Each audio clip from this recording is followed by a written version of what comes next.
wake up with the sun and struggle through the day.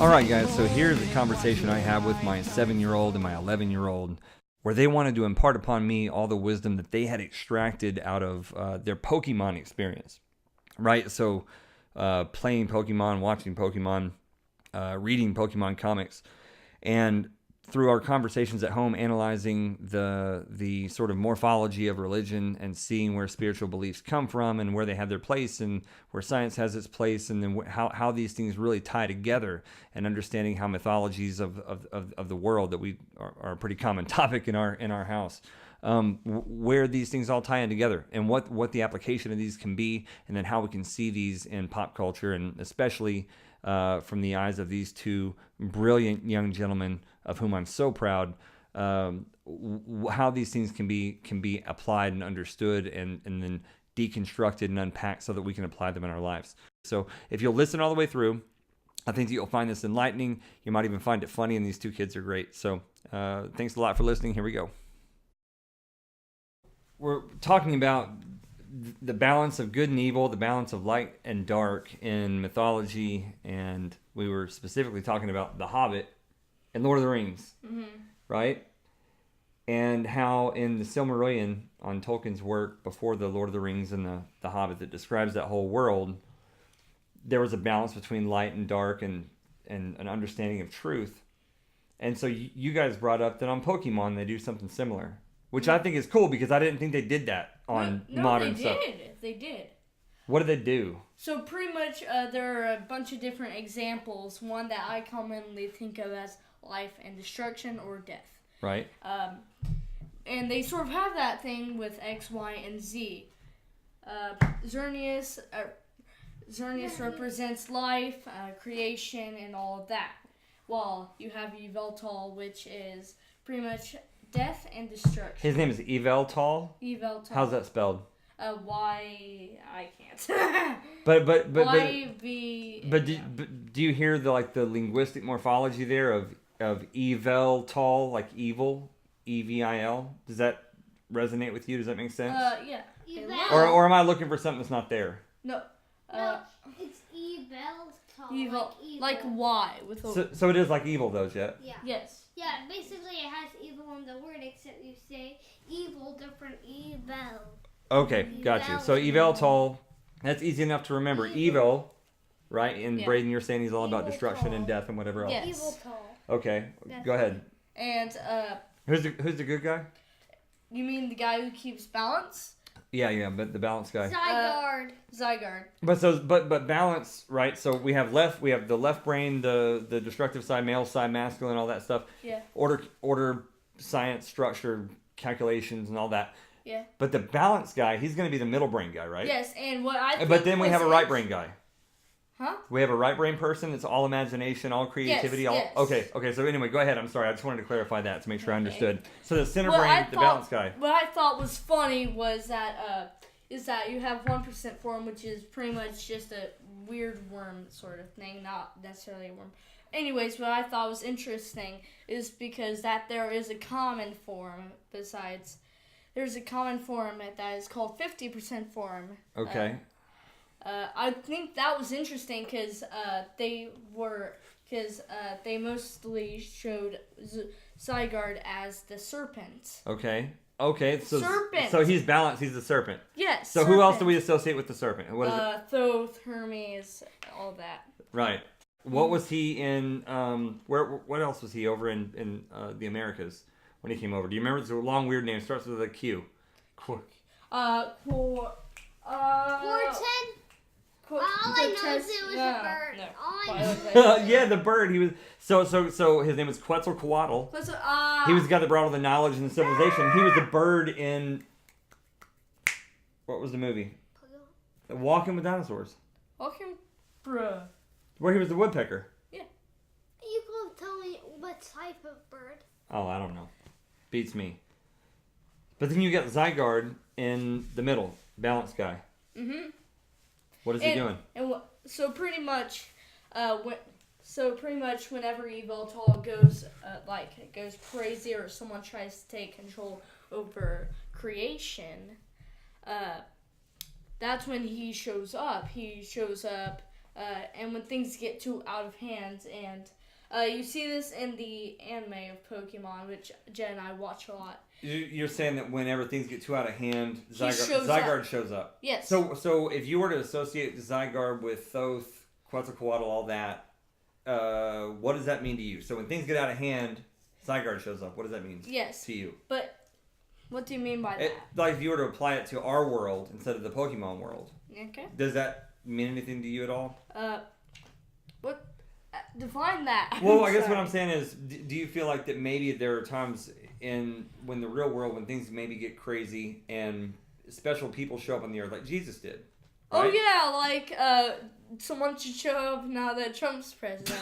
Oh God! Ixnay on the tray.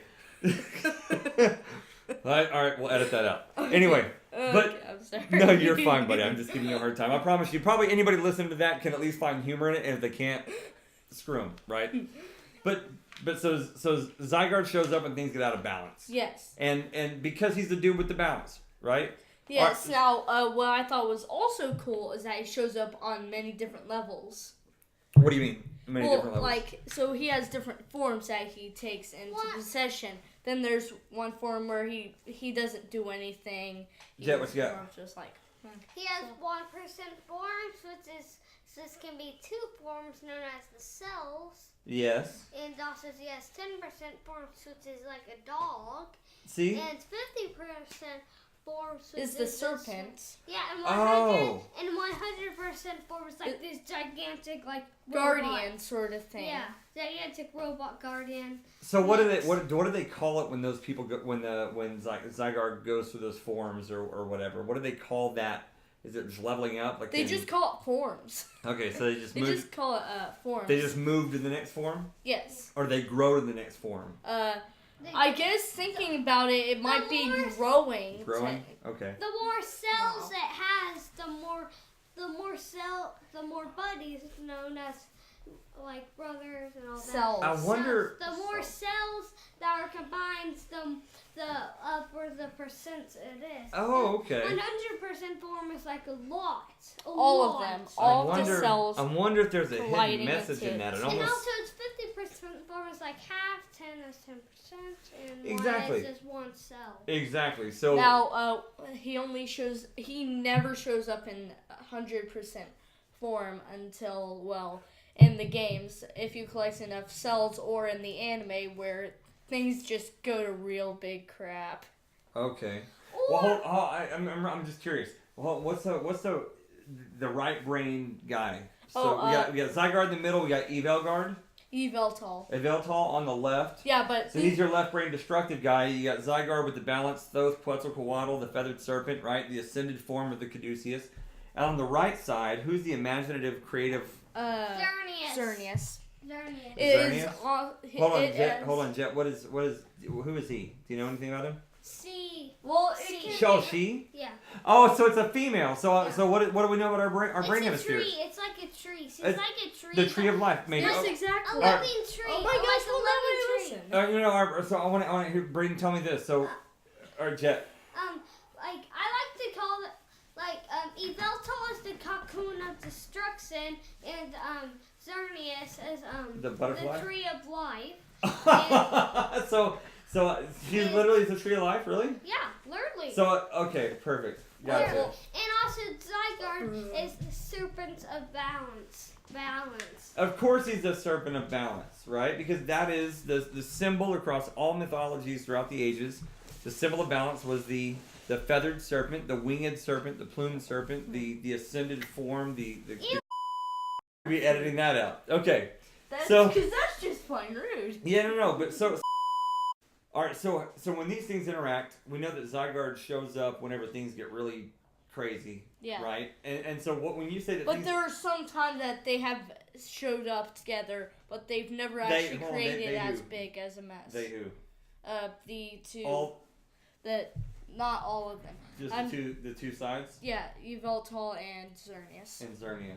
Now when I said that, most likely commonly think of the 3 of them. I think of X, Y, and Z, but there are other things about that, which I'm not gonna go into because I don't want to. No, I get that. Fair enough.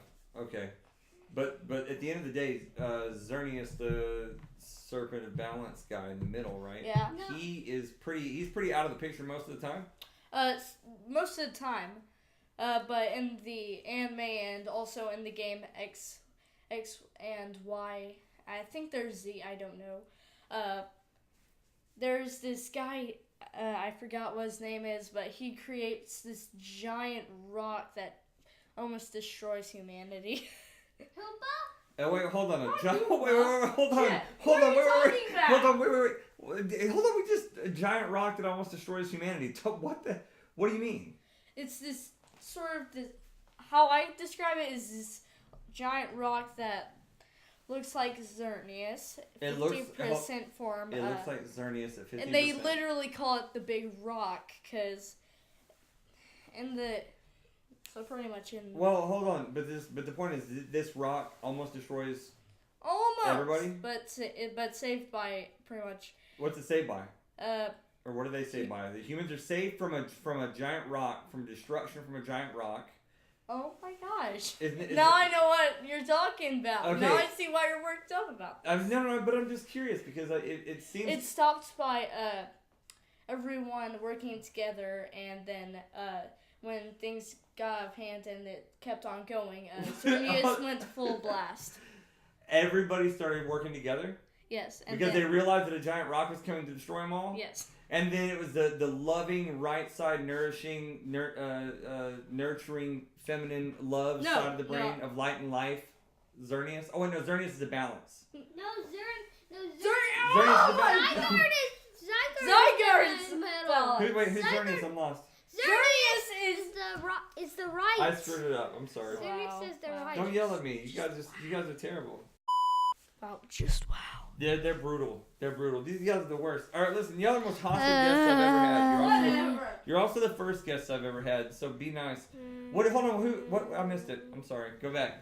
So they found out a big rock was gonna come and Yeah. destroy them all. But then who showed up? Okay, is it not Zygarde? So I was right the whole time. No, you said Xerneas. Oh at yeah, first. sorry. Okay, so Zygarde, the middle guy, serpent, Thoth, balance. Yeah, he went full blast in it. If you look up the picture, What? I think it resembles like a giant person with I'm gonna go back shows- through all this. So and pretty much it has like this on the back and Well, here. they're giant big. I'm gonna go through and edit this, and I'll put pictures into everything. Okay. So I'll Google all the stuff. I'll make this really cool for you guys, and then you can see it, and then your friends will love it because it'll be something that your friends and their parents can go watch, and you can tell your friends to do that with their parents because it's something cool to talk about, right? So we don't need to. It's something cool to understand. So at the end of everything, the people are all doing their thing, and then a giant rock is coming to destroy them, but they all get together and. Then Zygarde, the balance, the serpent, the Kundalini, the awakened, ascended person who is loving and all that stuff and balanced but logical. That spirit of the world Also, I shows just up. realized something. And then everybody is saved from the rock. Is that what happens? Yes. Okay. We know from the work of Mr. Hamsock and others. Wow. It's Hancock. Oh, well, whatever. It's Hancock. It's Hancock. Okay, don't hit me. Don't hit me. Don't hit me. All right? Shush. All right, so Okay, anyways, so There- what I was Go also ahead. just realized is, Jet, you said that there are 2 cores, right? Two. 2 chords. 2 cores that make Cores. up the full version of Zygarde. 2. Okay. Does it have any resemblance? We mean left and right hemispheres? Correct. He's There made you go. of so balance comes from left and the right is what you're Yeah. saying. Okay, that But- makes sense to me. Yeah. That makes beautiful sense to me. Okay. Okay. So does this thing have a story? Like, does the story have an end to it, or is it still ongoing? Well, Is the saga? Does the saga continue, or is? in the anime? Well, Or what? I guess there's different universes of the Pokemon yeah, cartoons. they're and two comics and God knows two what else. different universes. I didn't know any of this, man. The other day we were going to swim practice, and Jet told me about it, and I had never heard this before. But that is insane. It's such a cool thing. He said y'all were talking about it. And let me just say that I think that I have the 2 smartest kids on the entire planet. and I am so proud of you guys, and I freaking love both of you. You're so awesome. Okay? Okay. Give me a hug. Tell everybody bye. Bye. All right, now get out of here, kid. You're bothering me. No, I'll say it. Okay. Bye. Oh, Jet tooted. Go ahead. Bye, poopy diapers. All right, that's Jet. You see what I'm working with here, and you have your sympathy. Let me know what you guys think. They were super excited to do this for you, and I'm really proud of them. They're the smartest kids in the world and the sweetest kids in the world. So if you're not taking the time to spend with your kiddos and talk to them about all kinds of fun stuff, I mean, religion is amazing. It's a great tool to teach, to use to teach, but you know, a lot of times as religious people, we want to say things like teach the controversy, right? But teaching the controversy doesn't just go between atheism and Southern Baptist, you know, the Southern Baptist or Catholicism or Judaism or Islam or anything else. Teaching the controversy, it means teaching the kids the controversy that there are thousands of religions, right? And a lot of people find truth in these religions, and that there are people who believe that there's no value at all to these religions, right? And there are a lot of left brain, you know, and there are a lot of left brain scientific people that I really admire that do a lot of great work, right? Like Sam Harris and Richard Dawkins and Lawrence Krauss and Dan Dennett, all the horsemen of the apocalypse and Christopher Hitchens. I mean, I love all these guys. And they were huge inspirations to me through a lot of my life. But so were guys like Graham Hancock and Terence McKenna and Dennis McKenna and Ian Stevenson and Rick Strassman and John Anthony West and Robert Schoch and Christopher Dunn. And there's just a lot of great people out there. Robert Bivall. There's a lot of great people out there doing work, and we can't just listen to one side or the other, and we can't just listen to one particular context of religion or one category of religion and say, well, the controversy is between either this or you believe that there's nothing else. And I think that starting to see life as through in more religious and spiritual terms with a proper degree of discernment really is the answer. And if you look at these cartoons that are being put out, things like Pokemon, and we just watched Walking with Dinosaurs last night. When we were out camping, we were in Arkansas. And crazy story behind that, I guess I won't get into here. But the point is that get out in nature and start finding a reason to love things and love people, love the earth, be appreciative of this life, and stop focusing on tearing down religious people if you're not religious, and stop tearing down atheists if you're not an atheist, and stop tearing down Islamic people if you're not Islamic. And what we might find if we do that is that if we can open our minds and start trying to understand the other person's views, and I mean specifically in terms of belief systems and religions and mythologies, and start being more open-minded to the idea that billions of people and tens of billions of people from the beginning of the human race till now have found truth in these spiritual institutions. But as spiritual people, and especially as religious people, we also have to understand that it's very easy to go down a slippery slope where religion becomes a hindrance and becomes something that is damaging and destructive, right? And when tribalism and secondary holy books start getting added to the mix that are contributed to by the mullahs and the rabbis and the priests and all this, you know, we just, there's nothing. Listen, if you have belief systems, it's a beautiful thing. It's fine. Don't abuse those, but just be open-minded to the reality that if your religion is the only right one, we know that there are 1,000 wrong ones. And so the other, 80% or 50% of the people who don't subscribe to your religion, they have a lot of reason to be doubtful. I mean, if you can admit that 99% of the other religions out there are false, then don't be angry at the people who don't believe in anything. But then you people who don't believe in anything, try to, use all the spare time that you spend fighting religious people online right now and go read the Mahabharata. Go read the Ramayana. Go read the Popol Vuh. Go read the Enuma Elish. Go read the Emerald Tablets of Thoth. Go read the Corpus Hermeticum. Go read a book that talks about light and life and truth and love and treating other people with respect, and then look at what all the religions talk about. And this is what they were founded on. And to understand what I mean by that will take a whole different conversation. But at some point, I just want us all to wake up to the fact that these two kids, my 11-year-old, my 7-year-old, these beautiful, amazing kids, are happy. They love people. They love their family. They cherish life. They have their challenges, but they come at them with the right attitude, and they're thankful for every day that they have. If we raise our kids this way, we're going to have a lot better world. And this has nothing to do with me, but this has a lot to do with what works as a civilization and what doesn't. And what does work is understanding. Because I think Sam Harris said it best. We have a decision between understanding and warfare. Choose wisely. Thanks a lot, guys. May light be upon you. May life be within you. And may you be a sun on the paths of all men. God bless.